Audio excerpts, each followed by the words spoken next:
La ruta del dinero.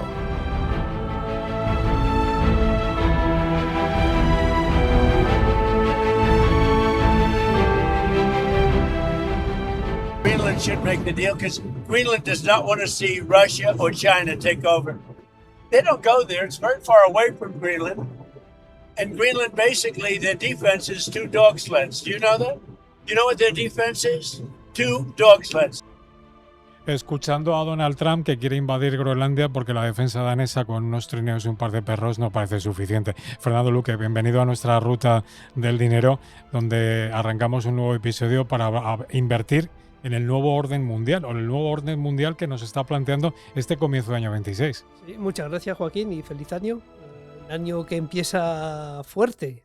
Empieza fuerte no solo con Groenlandia, ha empezado con Venezuela, que y ahí pues Irán también. Irán también.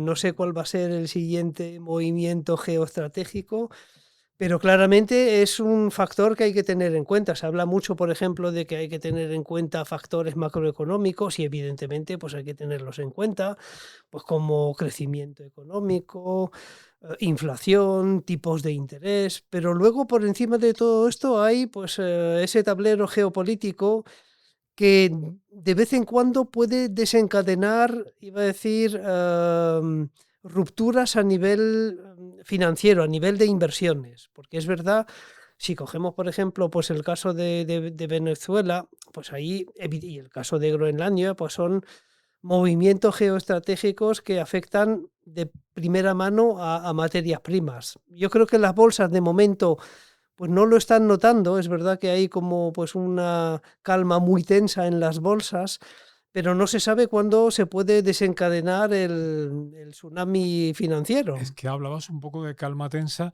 y a mí lo que precisamente me corroe de un poco de incertidumbre la situación actual es, tú lo decías, vamos a centrar un poco el episodio. Es decir, el arranque que hemos tenido es la entrada sorpresiva de Estados Unidos en Venezuela, o no tan sorpresiva porque venía anunciada, pero sobre todo la salida de Maduro, que ya está encarcelado en una prisión en Estados Unidos.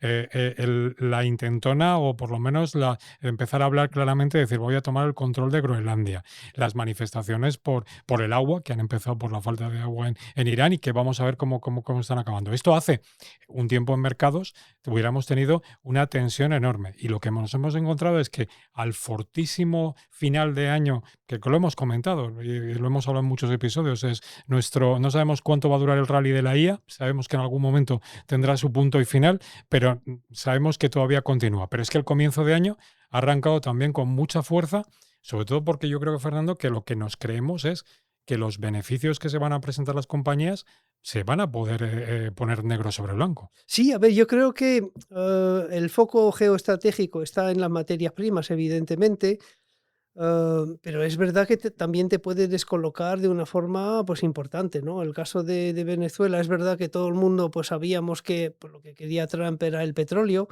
Luego es verdad que los acontecimientos han sido un poco de película, ¿no? Y luego también sorprende que Trump o la administración te digan claramente que aquí lo que queremos es el petróleo. Me da igual que esté Delcy Rodríguez al frente del gobierno venezolano, lo que me interesa son las materias primas. Y esto, claro, lo de Groenlandia pues tampoco sorprende. Hemos entrado en lo que yo llamo la tercera guerra mundial de materias primas. Y claro, ahí Estados Unidos, que de alguna forma tiene, y yo creo que sigue teniéndolo, una ventaja a nivel tecnológico, aunque claro, en algún episodio comentamos pues el tema de la tecnología y el hecho de que la aparición de DeepSeek en China pues también pues haya descolocado a muchos y especialmente a los americanos. Pero claro, están diciendo, vale, estamos casi ahí pues empatando con China a nivel tecnológico. Y ahí estamos muy atrás en el tema de materias primas, que es algo que ya empezó pues el año pasado. Iba a decir el acuerdo, el rescate del Tesoro americano a Argentina es básicamente por tener el control de determinados recursos naturales en Argentina. No es un movimiento geoestratégico motivado por causas políticas. Iba a decir incluso la invasión de Rusia a Ucrania que sí, hay un trasfondo político claro, pero ahí luego cuando ves dónde están las fuerzas ahora mismo, pues te das cuenta de que Rusia pues controla la parte ucraniana donde, donde están las tierras raras.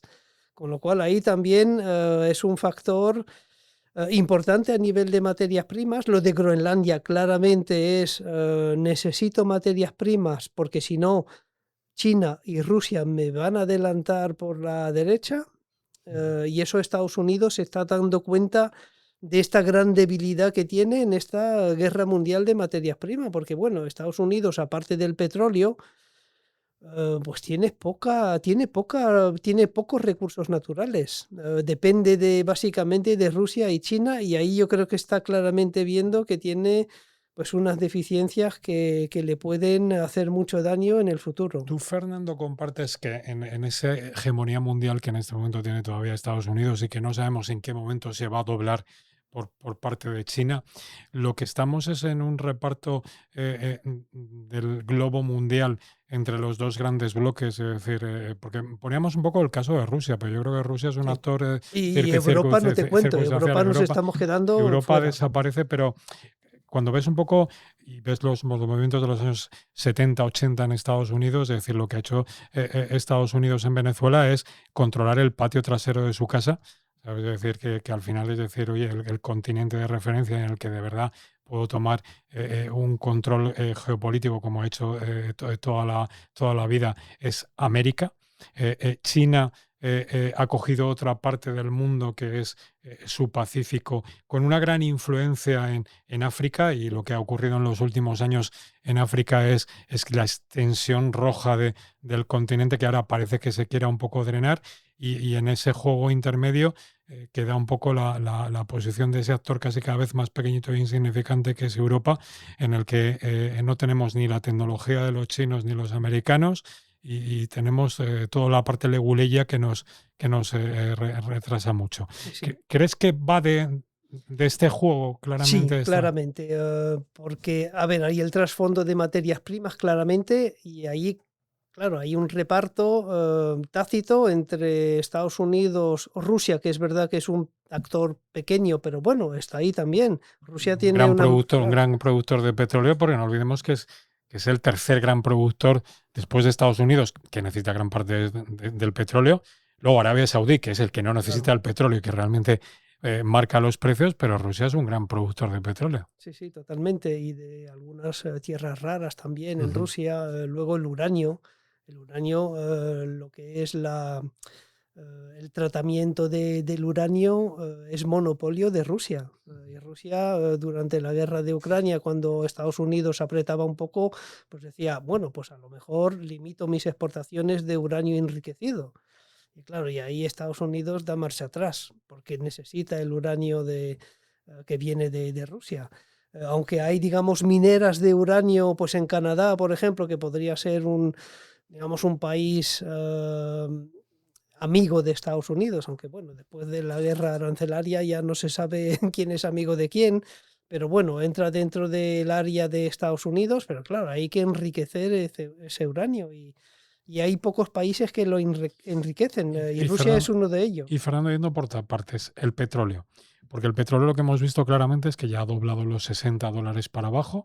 Yo creo que vamos a tener un petróleo que va a moverse entre 50 y $60, pero que desde luego no hay que pensar que haya nada alcista, sobre todo porque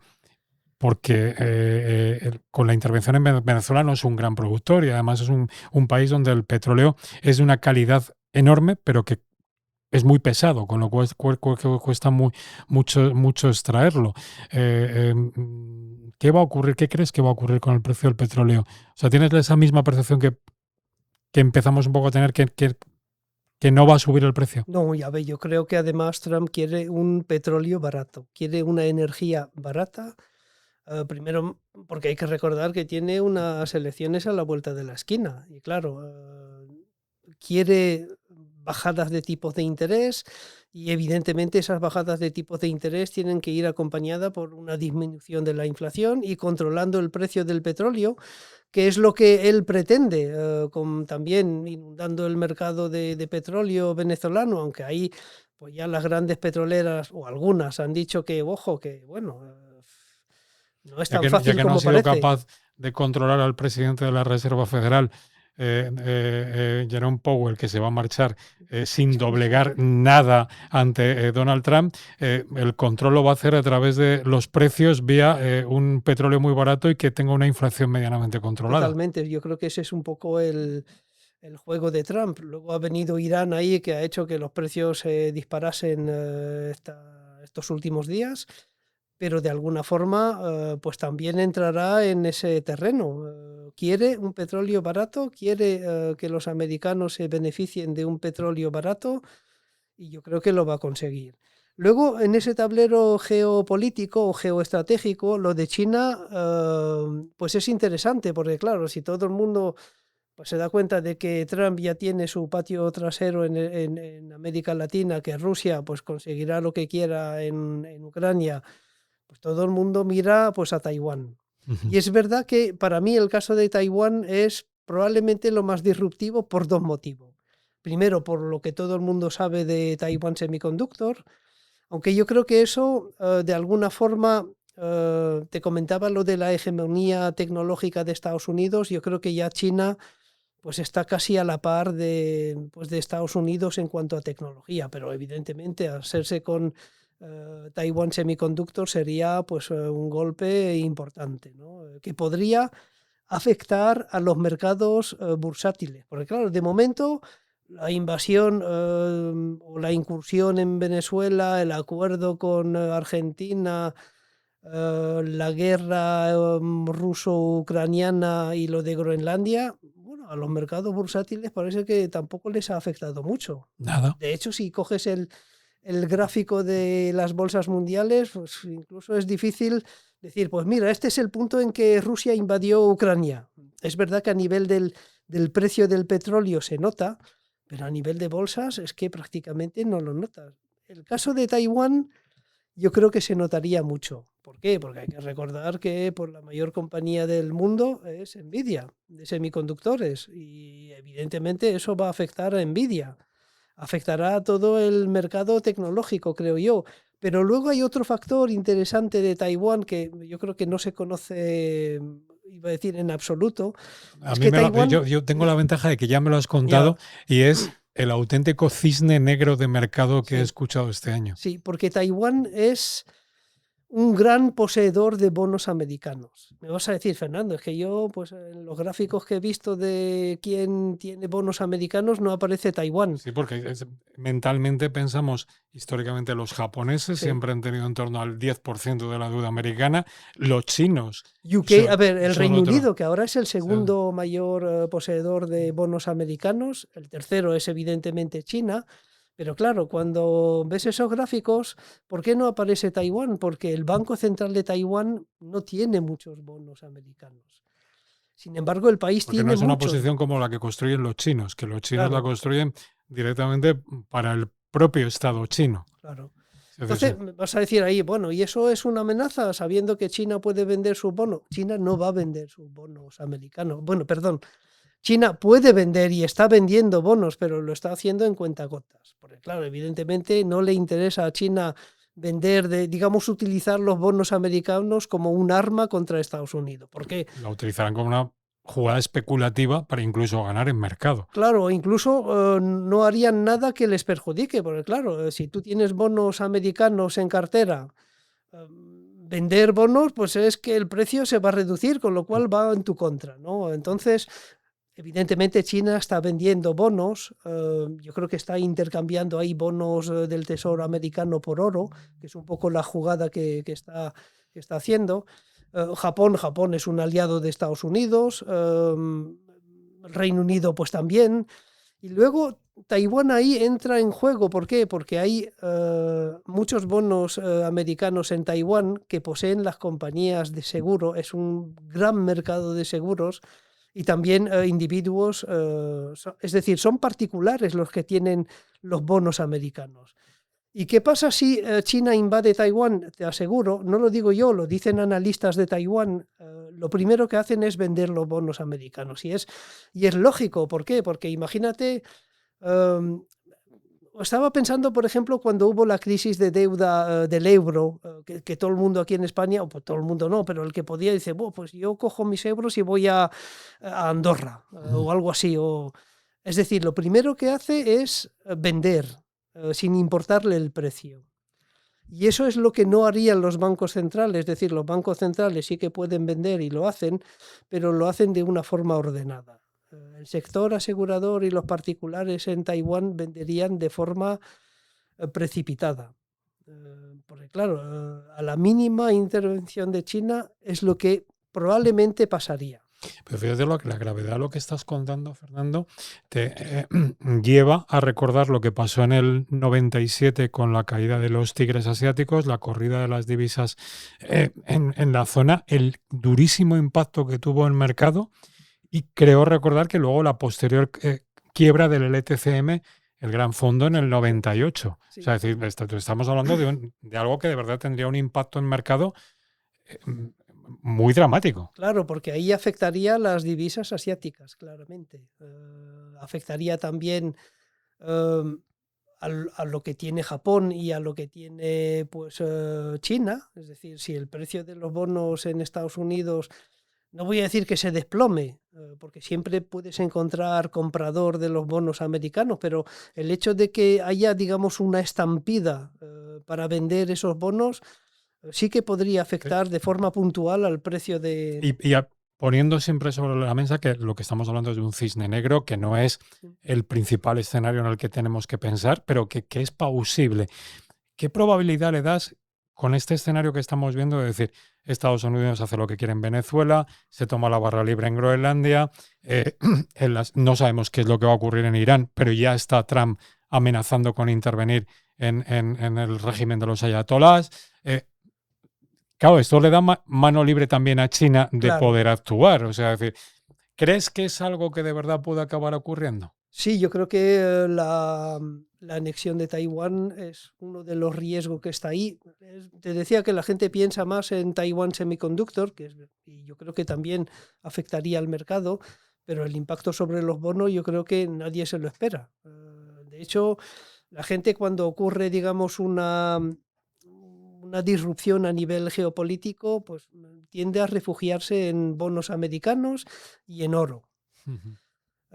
Y aquí, claro, si ese movimiento va en contra de los bonos americanos, sí que podría pues, desencadenar una, no voy a decir una cascada en dominós, digamos, a nivel mundial, pero sí que podría afectar de forma violenta a los mercados, ¿no? Cosa que de momento pues, no ha ocurrido.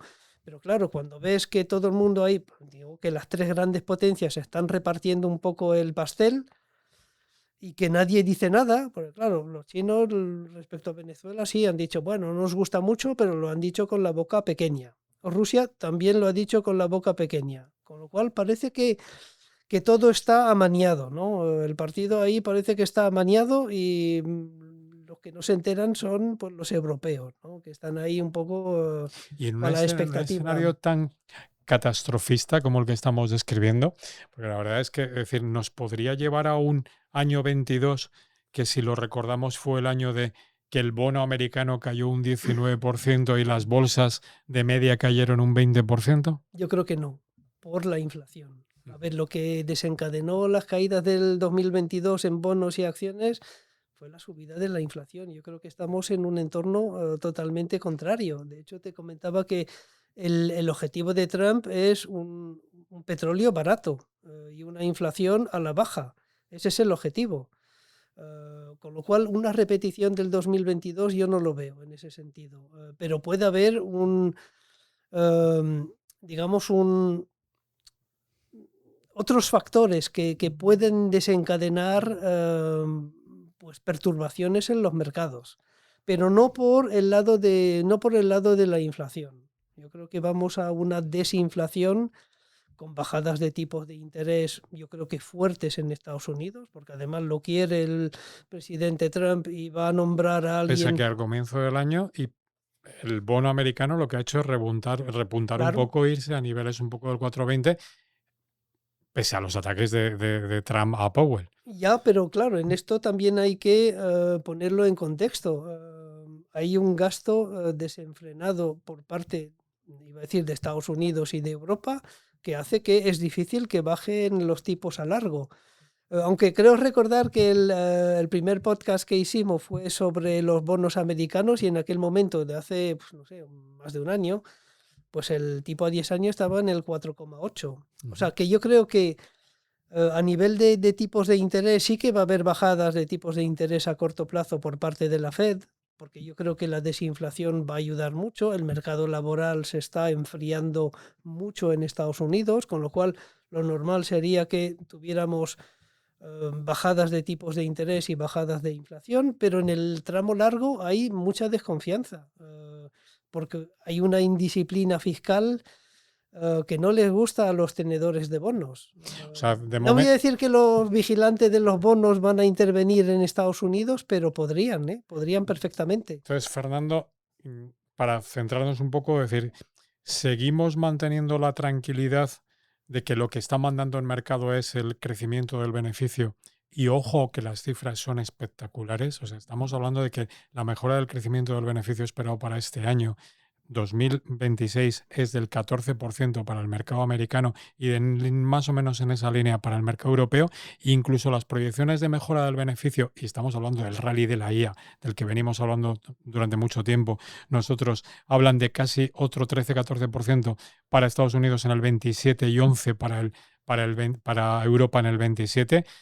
Seguimos pensando que ese es el el vector argumental de los mercados más que todo este contubernio geopolítico que hemos construido un poco al principio? Sí, yo creo que por lo menos para esta primera parte del año yo creo que la geopolítica va a favorecer ese movimiento alcista de las bolsas, acompañado por la mejora de los beneficios, porque claro, si tenemos un petróleo barato, lo más probable es que tengamos una desinflación. Y eso es lo que necesita el mercado, especialmente el mercado americano. Y determinados segmentos del mercado americano, como las pequeñas capitalizaciones en Estados Unidos, con lo cual todo esto va a favor de un mercado alcista que podría seguir. Y además a esto le añadiría el tema de los flujos. En el mes de diciembre en Estados Unidos hemos visto récord de entrada de dinero en los ETFs de renta variable americana. Es que, a ver, no podemos enseñar el gráfico en este podcast, pero es realmente impresionante la cantidad de dinero que ha entrado en fondos de renta variable americana durante el mes de diciembre. Y esto, como siempre digo, es gasolina para las bolsas, con lo cual todos los astros se están alineando para que tengamos, pues iba a decir, no sé si un primer trimestre o un primer semestre positivo. ¿Qué es lo que podía, digamos, desencadenar problemas a nivel de mercado financiero? Yo creo que los flujos. Hay que controlar mucho los flujos, el mercado laboral, porque están muy ligados. El mercado laboral americano, siempre lo cuento, está muy ligado a los flujos en ETF por los planes de pensiones de los trabajadores en Estados Unidos. Con lo cual hay que vigilar estos dos factores, porque claro, el mercado laboral es verdad que se está enfriando poco a poco, pero bueno, de momento no estamos en un entorno recesivo. Algunos dicen que estamos en un entorno pre-recesivo. Es posible, habrá que ver los acontecimientos a nivel del mercado laboral, pero en principio todo apunta a que esto pues, sea el final del gran rally alcista que hemos tenido desde el año 2009. Mientras sigamos viendo mejoras de productividad, mejoras de márgenes en las compañías, es lógico que las bolsas estén fuertes. Pero como las bolsas las hemos repasado y cómo invertir en todos los mercados en anteriores capítulos, yo lo que quiero es buscar producto para invertir, ya que nosotros no podemos invadir Groenlandia como el señor Trump. Es decir, ni atacar los trineos daneses y meternos con sus perros. Es decir, ¿cómo invertimos en esos grandes mercados de materias primas que a mí no me parecen tan raras, ¿eh? Hablar de litio, o sea, decir, o sea, ya no me parecen las tierras raras y esas cosas. Es decir, yo creo que en Groenlandia una de las cosas que se busca también es petróleo Sí, y litio, sí. que la producción esperada o las reservas probadas en Groenlandia son equiparables a las que Noruega ha extraído en los últimos 50 años. O sea que estamos hablando de cosas Ya. bastante tangibles y sobre todo el litio sabemos que lo necesitamos para todos esos motores de los coches eléctricos, Efectivamente, sí. para muchísimos cosas que son de absoluta utilidad.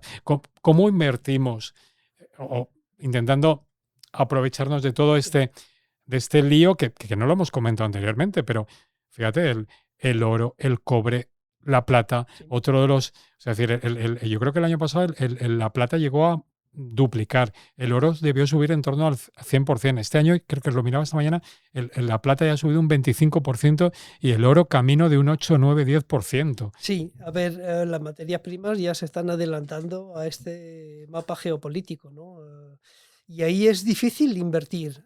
¿Por qué? Porque si miras tanto las materias primas como las mineras, de plata, de oro, las mineras globales, es que ves un gráfico que es una curva parabólica.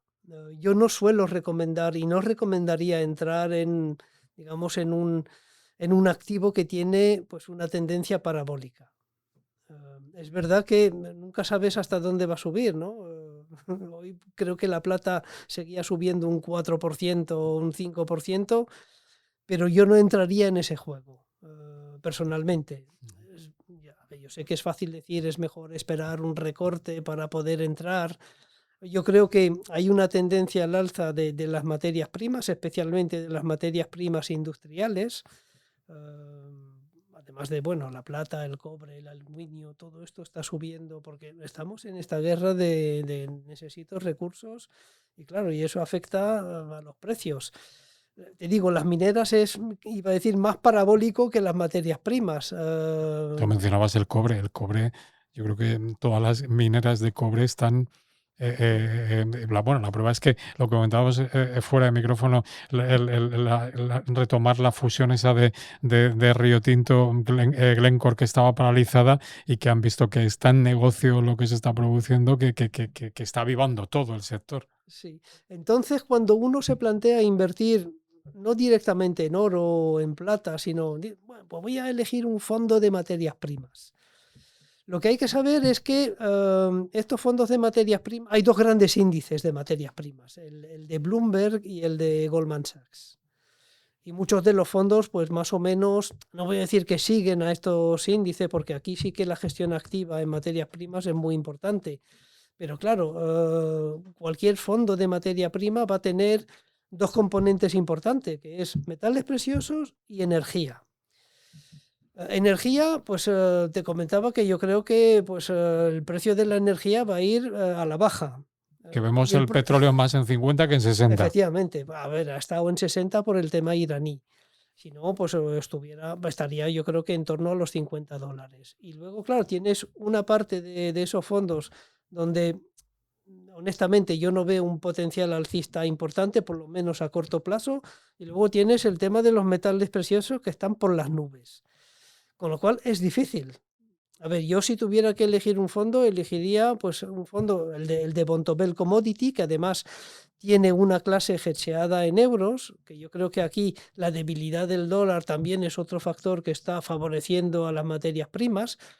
Pero claro, y además ellos hacen una gestión activa de las materias primas, las rentabilidades son evidentemente pues altas por el componente de metales preciosos. Yo creo que este fondo, según vi la última ficha, pues tenía yo creo que un 35% en metales preciosos y un 30% en energía.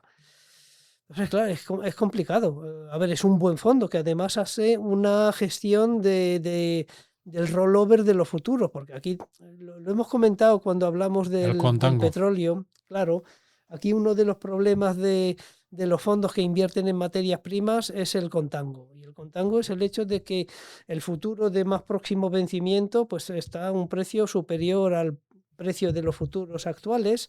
Y claro, ¿eso qué significa? Que cuando tienes que hacer el rollover, pues tiene una penalización. Por si no lo recuerdan los lectores que nos escuchan, yo voy a poner la anécdota que creo que ya en varias ocasiones he puesto, que nos pasó en pleno COVID, cuando llegaron a regalarte el precio del petróleo, Sí.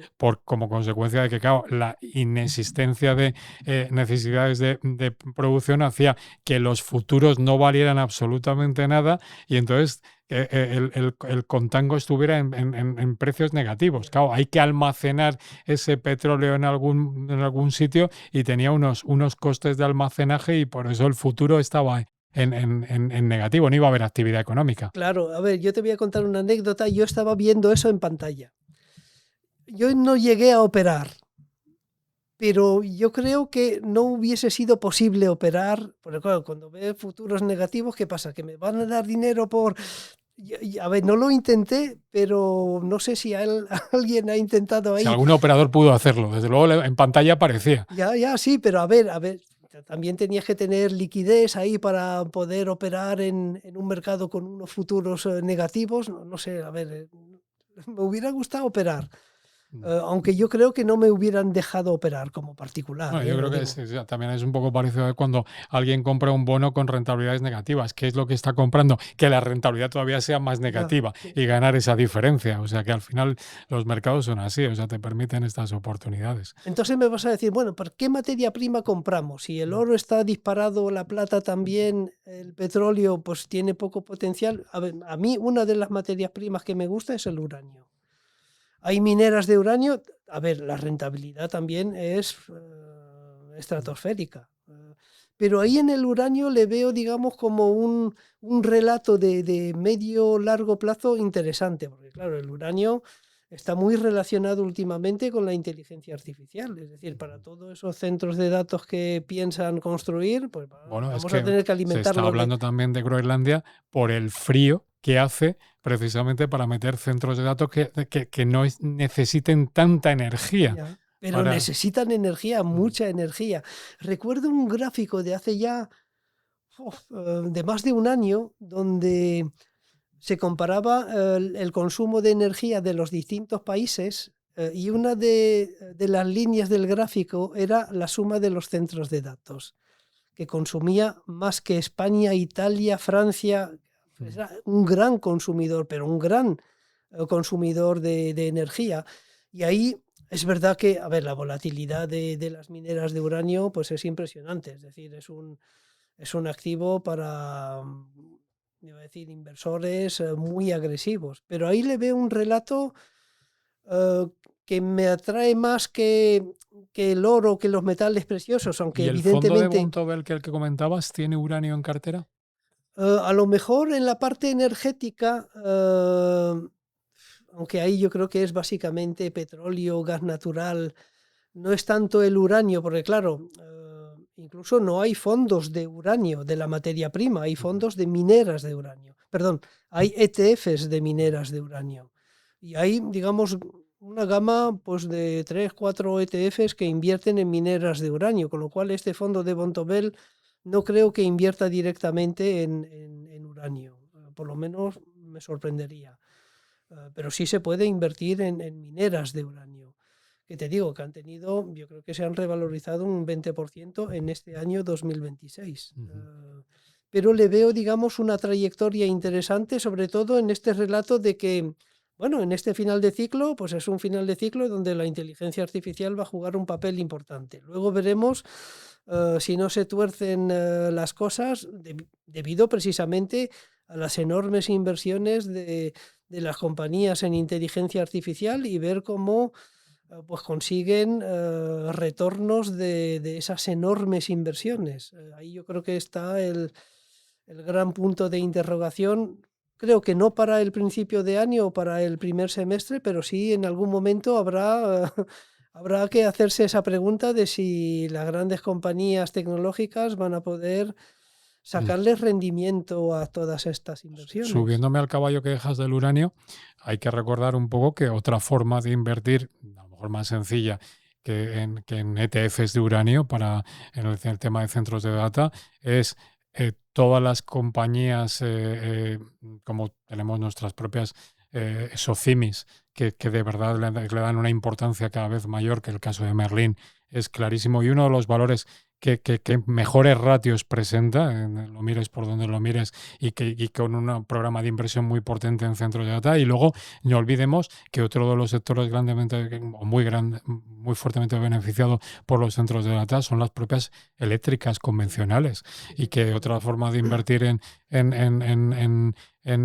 en compañías eléctricas. Incluso se habla de que, como todas esas necesidades que tienen países que son deficitarios en energía, se lo puedan trasladar a países donde son claramente exportadores de energía. Y, por ejemplo, comentabas un poco el caso de Francia. Francia, por la apuesta que ha tenido por las nucleares, es un país donde realmente la inversión en centros de data podría ser rentable.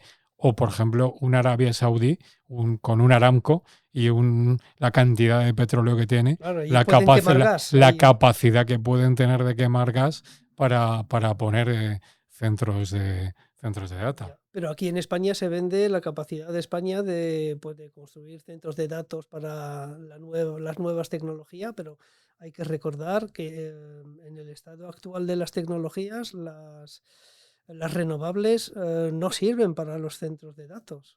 Por lo menos no hay de momento capacidad de almacenamiento de toda esa energía, pues que se pierde. No tenemos esa capacidad, con lo cual centros de datos en España de momento lo veo complicado, si no apostamos por el nuclear.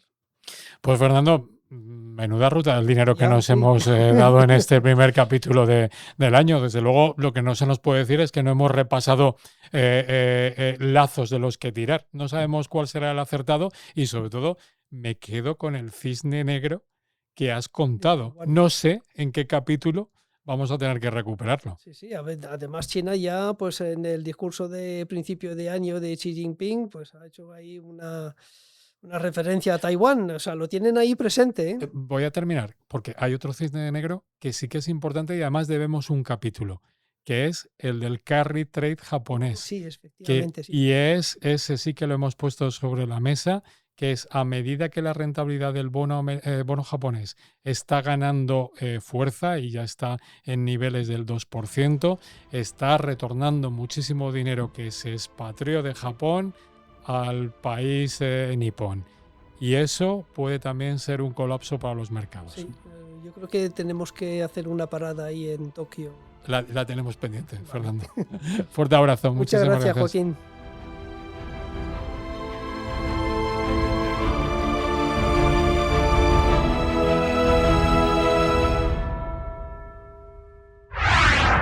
El Economista Podcast.